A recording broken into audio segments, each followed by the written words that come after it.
Okay. So hi, I want to be fidget trading with my mom, and also make sure to check out our channel in YouTube. It's called Family Fun Time C. We would be showing more fidget, slime, and more. So make sure to go check that out. And today I'm going to be fidget trading with my mom. So let's get started. Well, who's going to go first? You. What do you give me for all my puppets?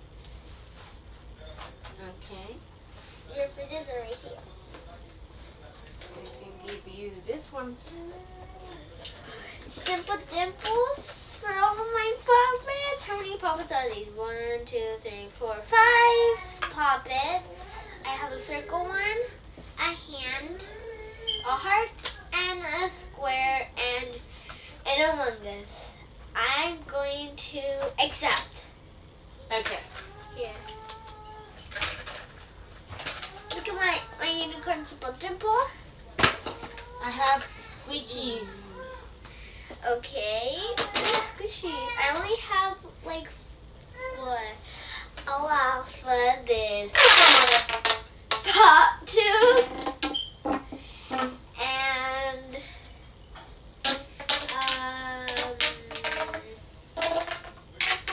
let me think. I think a wacky track.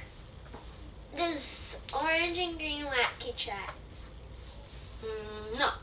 What? I like my squishies. Fine, I'll add more. I'll add these 2 marble and mash. This rainbow squishy. And that's my final offer. No. What? No, that's okay. That's okay. I can't really hold that for these, but that's okay. I like this one. This one smells like grapes. And I got this squishy cake. Okay. I like to do this. I like to do this. Oh. Yeah. So, what will you give me for one of my favorite fidget toys? It's this snapper, this rainbow snapper.